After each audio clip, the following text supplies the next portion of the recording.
are now experiencing the digital life with Kevin Lockett. Hey everybody, welcome to the Digital Life. You know, one of my favorite tech crews are the Phat startup. I don't know if it's because they have a hip-hop mentality or that I wish I had homes in Akron and New York.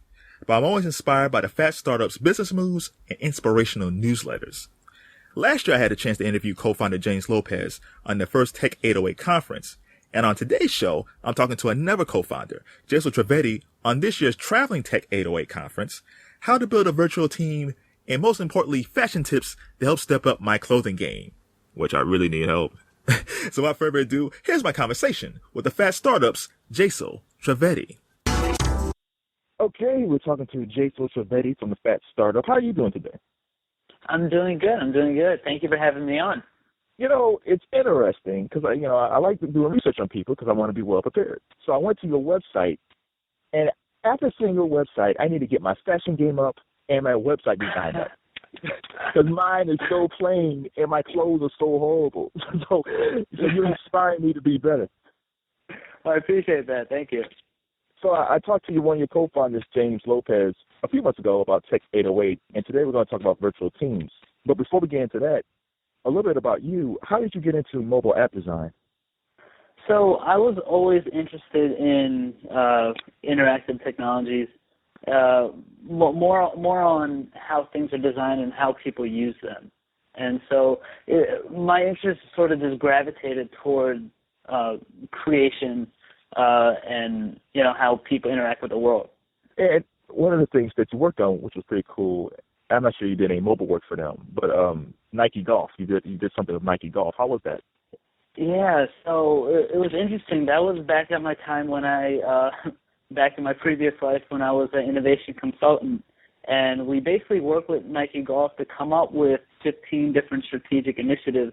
And a few of them ended up being digital experiences, such as how do we make golf more interactive sport, how to create mobile apps to track certain stats so golfers can learn from how they're hitting the ball and how they can improve their game. I learned how how the corporate how the whole corporate system works in terms of getting things done. It's really slow. Even for Nike, Nike's actually one of my favorite companies that I've worked with because they're so fast. But compared to a startup, they're still pretty slow. So the iteration, the amount of people that are involved with the project, it takes maybe 3 or 4 times longer than if you're working on a mobile app with just 1 or 2 people. And how did you come together with the other fellows for the Phat startup? That's a great question. So my partner at the time, Jade, him and I were, hip hop and tech startups were 2 of our biggest passions, and Jade came up to me and he was like, I have this dope idea. We should definitely create a conference that combines hip hop and tech. So we started working. We actually got connected to James and Anthony through a mutual connection, and we kind of figured that we were doing pretty much a very similar thing, and we decided to join forces and go at it together, which is why we started doing smaller events to try to test the market, see what was working, what wasn't working, and it kind of bloomed into Tech 808. And what year was that when you guys started everything? At the end of 2012, I believe. Wow, and it seems like you guys just blew up. I'm sure it took time to cultivate all this, but it seems like you guys just blew up awfully fast. Well, there's a lot of days, months that it took just pure grind. Right. But, yeah, it's I like the trajectory that we're on right now. Right. So I'm a big fan of your email blasts. For anybody who's out there who want to learn about business, and it's a really cool thing from a hip-hop angle, sign up for the Phat Startup email. So I enjoy it because they're short, they're informative, and it's hip-hop oriented. So imagine my surprise when I opened up one of my recent email blasts where you basically said you guys barely see each other and you basically do all your business from a virtual basis. I couldn't comprehend this. I was like, oh, how is this possible? Because you guys do so much that you barely see each other. Yeah, it can get a little crazy sometimes, but I mean, when you don't see each other, you have to over communicate. It's constant text messaging. It's constant. I mean, we've recently just switched to Slack. Have you used Slack before? I didn't know about it until I saw your email blast, so I just signed up for it the other day. Yeah, their stats are crazy. I think they're the largest organically grown, I guess, online digital workspace. They haven't spent any money on marketing, which is kind of nuts. But we have all the communication on there. We're able to, segment all our conversations depending on every topic, so we can always reference what we had to do, reference our last comments or notes. It integrates with Dropbox and Google Drive, so we can upload all our documents there. So that's pretty much been the hub of all our conversations. And another platform that you use is Uber Conference. Yep. Uber's our main line that we use for conference calls. It's been pretty reliable. So when you guys get together, is it like a class reunion? Because you don't see each other that often. Is it like, hey man, how you doing? How's the kids? Yeah, I'm not gonna lie. Yeah, sometimes it is. Sometimes it's just shooting the shit and just catching up, because at the end of the day, you can do virtual teams, but there's nothing like being face to face. Just when we all get into a room, we bullshit for maybe 20 minutes, but then we sort of cut that out the way and just get down to business. But yeah, there's a feeling of just like, hey, I haven't seen you in a minute. What's good? Yeah. So what are the keys to a virtual team?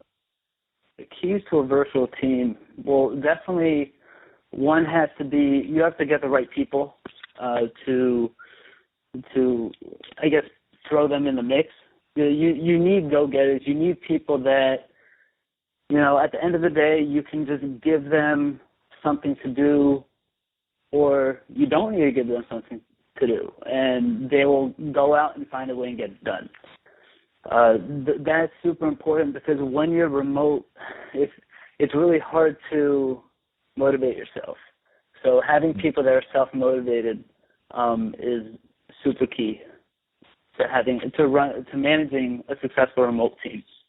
Another thing would definitely be to over-communicate. You definitely need to make sure, because you're not in the presence of everybody, you need to make sure that things are getting done, things are getting accomplished, and you're not doing repetitive work. That sometimes happens when you're working on a certain project and somebody's like, oh, I already did that. And it could have been avoided if you just talked about who was really handling that sort of task. Most people have to realize that when you're starting and when you're growing a tech business or a tech-enabled business, such as the e-commerce website or a software platform, you're going to have to create a remote team. You need somebody to take care of fulfillment, of logo design, of product design, of packaging. So you're already creating this network, this remote team that you will have to manage effectively in order to run your company, even though it's virtual. You won't be interacting with these people on a face-to-face basis. And in order to properly ensure that things are getting done, you need to use technology and use those platforms to take your business to the next level, such as automation and scaling. What works for you guys when it comes to getting down and setting meetings? So how do you set up your agenda?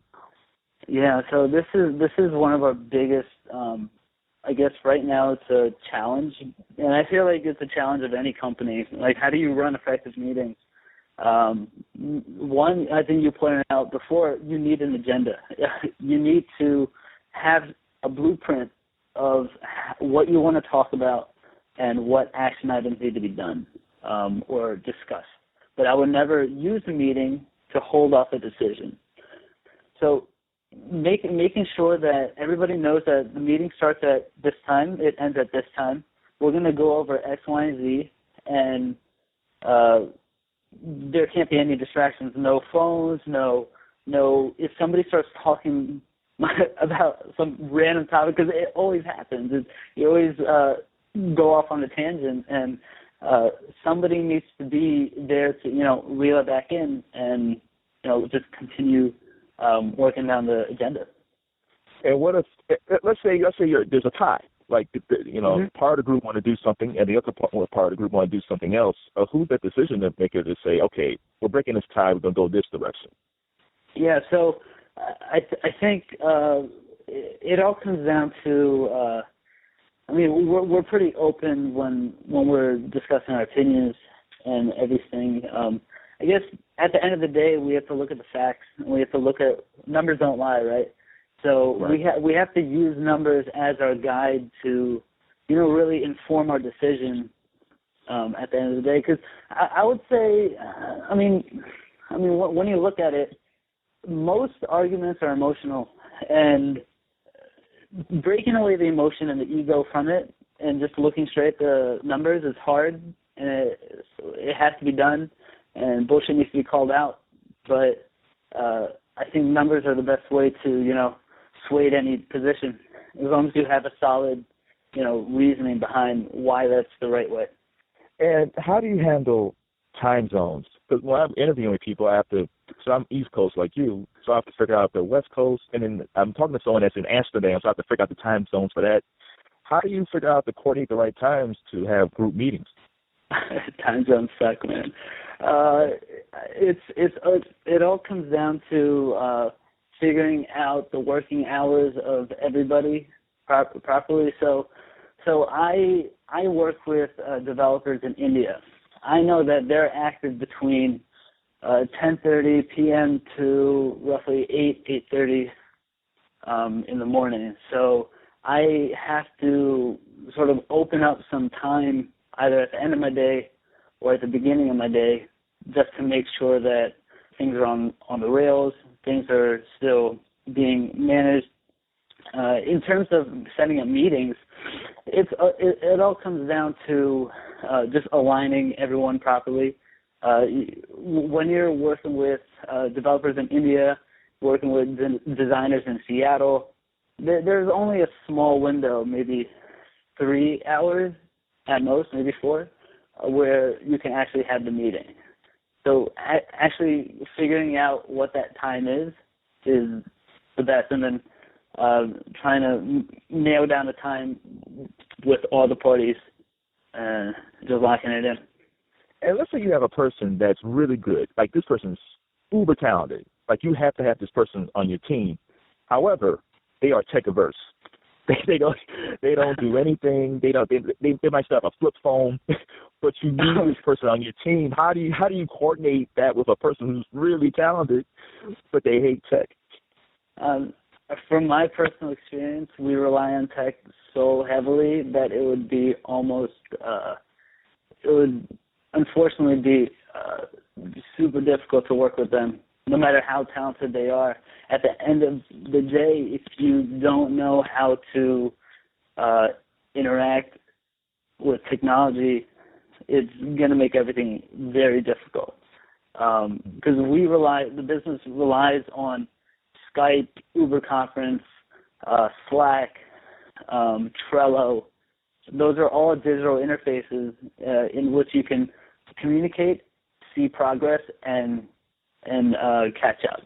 And if you can't do any of those things, which requires technology, it makes the whole working with you very difficult. And what is Trello? Oh, Trello's a really cool program. Basically, it's a project management platform where you can track progress of mobile apps. So the way we use it in mobile app development is that one board represents one app. Now, in that board, you'll have different columns such as product backlog, current weekly priorities, currently in development, testing, and verified testing. So at a quick glance, all the different bugs, issues, features that are being coded into the app, I can go to that Trello board and see exactly what's being worked on and where everything is, without even having to contact or Skype the developers. I can even go in and tag them in a comment pertaining to that bug, and he'll respond when he gets time. So it gives you a really good idea of where the project stands and who's responsible for, handling what feature or what bug or what test. And the one social network, I don't think people even consider this a social network, but it really is, that people can use all the time, and everyone has it, is email. Like, people forget, I think people forget how easy and simple email really is. Yeah, no, email is definitely important. Email, especially when it comes to important documents or when you're just interfacing with clients, that's generally the best way to go. But actually, it's funny, every internal communication that we do at the Phat Startup, and I would say 95% of the interaction I do with mobile app development, all internal communication is either done through Slack or Skype. Wow. The rest of 10% is just contacting with clients, because clients aren't on the internal systems. So it declutters your life, and you're able to organize, I guess, your priorities better. So are there any new platforms that you've come across since you've written that blast? Is there anything new that you came across that might be good for virtual teams? Well, I definitely have to give Slack as credit. I know I mentioned it before. I love that platform. I'm able to do everything I really want on it in terms of interfacing with the team. It's really cool. It reminds you a little bit of Twitter. They have different categories. So say I'm talking to James about Tech 808 content. So there will be one chat room that'll be hashtag Tech 808 content. And then I can talk to Anthony about Tech 808 design in another chat room. So I'm not crossing paths of mixing the conversation. I'm not crossing the wires. So everything stays organized, and everybody is able to remain accountable, and nothing gets really lost in the mix. So I'm a Slack believer. On a t-shirt. I drank the Kool-Aid. So I asked James this question when I talked to him, so I asked you the same question. Give me a one-word description of your co-founders, the Phat Startup co-founders. Dedicated. I think everyone is dedicated to the mission to improve this huge problem that we have in tech, which is, of course, the diversity issue. It's, I think, the biggest, if not one of the biggest issues currently in the industry, and I mean, we have to solve this problem, and I hope that we are in a position that we can affect change and change the face of tech. It's funny, we're all bound by that mission, by our love of tech entrepreneurship, with empowering people to embrace technology, use technology to create businesses, and our love of hip-hop. Hip-hop has played a big part of all of our lives, and it's cool that from all the diverse experience, our diverse skill sets, our diverse cultural backgrounds, everything is united by those three things. And I think that's really powerful. And what did you learn from the Tech 808 conference? Because I talked to James before the conference, so what have you learned after the conference? Yeah, we created actually a big spreadsheet on everything that we learned. It comes down to organization. I guess looking back on Tech 808, I wish we thought we were organized going in. We had a project manager, we had several volunteers, but there were so many gaps that we missed out. Like deadlines we should have enforced for, let's say, speaker presentations. We should have had speaker presentations in on a certain date. and not trying to not trying to put in speaker presentations and then further trying to go on stage. Little sponsored tidbits. Have a better idea of how we can utilize the space for sponsors. We really like the content, and we want to try to expand on that going forward. So I think that's something that we can build on. And yeah, I mean, this is just a small sample of like maybe 50 to 70 things that we could have done different. Well, if you look at it this way, I'm sure the first tech conference didn't go great. I mean, because people see TED now, they're like, oh, TED's fantastic. I'm sure that first TED conference, they'll probably sweating and crying and that whole deal. Yeah, well, it took them 20 years to perfect, right? So yeah, it took them 20 years. So the fact that you guys already had a spreadsheet after the first one and realized, okay, these are the 2,000 things we need to fix for the next one, I think you're on a good step. Yeah, well, yeah, we hope so. So we'll try to implement as many things as we can for our next Tech 808 in DC. Oh yeah, you're going to DC this year? Yeah, so we're actually throwing 3 Tech 808 conferences this year. The first one is going to be in DC at the end of May, beginning of June. We still haven't figured out a date. Then in mid to late August, we're going to be in Oakland, California. Right on Silicon Valley's back door. Yeah. And then in November, we're going to be back in New York. Wow, that's man. That's amazing. Because I just interviewed Kelly Amos. She had a documentary called Code Oakland. And I had no idea the tech scene that's happening in Oakland, California. They're pretty deep in tech in Oakland, but most people don't know about that. Exactly. So we just need to make sure we shine a big-ass spotlight on Oakland. And there's so many cool things happening there. They're just not getting any shine, and I guess that's one of the things that we want to accomplish. And why did you choose DC? We chose DC because 2 reasons. One, the demographic kind of fit. Like there are a lot of blacks, Hispanics in DC that we want to supercharge with knowledge, and their tech hub. It's a budding tech hub, and we've talked to a bunch of investors there, a bunch of entrepreneurs, and they're really trying to push DC into a league of its own. We want to help bring it up and give it some attention that it needs and deserves.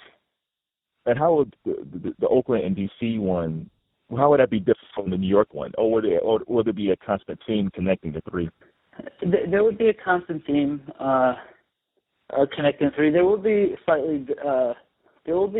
variations of them because we hip hop is regional, right? So the hip hop you hear in the Bay is different than hip hop you hear in Atlanta, and that's going to be different than the hip hop you hear in DC and New York. And we want to make sure that we tailor the actual environment for the region, right? So New York was a little grittier.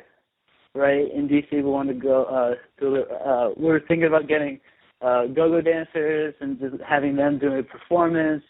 Or in the Bay, we're thinking about doing some, crunk music and we want to make sure that each of the regions is highlighted in the actual show somehow. So I guess in terms of that, we want to be different depending on where we go. Man, that's something. I would never hear crunk and go-go at a TED conference. I can yeah, yeah, people were saying that after Tech 808, after Anointed S, he busted for maybe 5-10 minutes of beatboxing. People were like, I've never heard beatboxing at a TED conference. Because right after him, we talked about the power of partnerships. Right, the juxtaposition between both those pieces of content was so stark that it kind of jumpstarts people. But I think that's what makes us different. Wow, that's fantastic. And when it comes to hip hop, who do you think is the most tech savvy of the people that you've come across? Interesting. I would say I think Kim Millionaire really understands technology really well. He's an investor. He sits on panels and boards. He just understands the power of social media. He's been on fire with social media for years, and I think he's really savvy. I think Jay-Z just invested into a online streaming service from, I think, Sweden. I think he's getting into the game, but I don't think he's as savvy as Chameleonaire is. There are a few, like Tech9 knows what he's doing when it comes to technology. When we interviewed Ryan Leslie has a really good understanding of tech. Yeah, I mean, most artists are realizing that, their fans live online, and in order for them to even have access to them, they need to learn, all these, platforms and tools. They're just going to get left in dust, and they won't be able to grow their fan base. All right, with Jesal Trivedi, thank you for the conversation. If people want to learn more about Phat Startup and yourself, where can they go? You can always tweet the Phat Startup at the Phat Startup on Twitter and Instagram. You can find me at Jesal TRIV on Twitter and JAT403 on Instagram. And you can always hit up thephatstartup.com. Right. And one last question. So how can I kick up my fashion game? You have a dapper tie and a dapper vest. For guys out there who might be into tech, who might not even, because fashion is important. Like sometimes you look at most of these tech guys. I mean, they're all right. But what can guys do to kick up their fashion game? Give us one tip. There are a lot of pre-sales or sample sales that happen in New York City. There's one that happens. I think it's on 32nd between 8th and 9th. They have like sample sales from like Hugo Boss, from Versace. They have like really dope clothes for probably a third of the price. That's pretty much where I get some of my stuff. And I just look for deals. Wherever I can find deals, I pretty much jump on them. I never really pay full price for anything. Right. And full disclosure, I do get some of my clothes for free. I'm a part-time model, so I get some of the brands that give me clothes just like that. So that's a nice perk. Man, I need to do some. I need to somehow get into this modeling game. I'm sure I won't get too many. You can hit me up on DM. I got you. But I'm in Ohio, so I'm in Akron. So because I don't know much about the pre and the post. So how, does it happen every month or every week? How's the pre-sales and those sales work? Usually they're every month. There's a different brand. But it all just takes up just signing on a few of the email lists, and you can find them. I can shoot you a couple links that I'm signed up to. All right. Well, thanks a lot, Jesal. I'll be looking for the link. Thank you. All right, we'll do. Good talking. All right, boss up. All right. Boss up. I want to thank Jesal Trivedi for being a great guest on The Digital Life. You can learn more about this year's Tech 808 conference at tech808.co. That's tech808.co. And be sure to check out the Phat Startup at thephatstartup.com. That's thephatstartup.com. Before I go, I have a Twitter question for you. Tweet me at Kevin Lockett and tell me which fashion blog or Instagram I should follow. Use the hashtag FashionKL. That's the hashtag FashionKL. And tell me which fashion blog or Instagram I should follow. All right, everybody. It's The Digital Life. I'm Kevin Lockett, and I'm out. Boss up. The Digital Life with Kevin Lockett.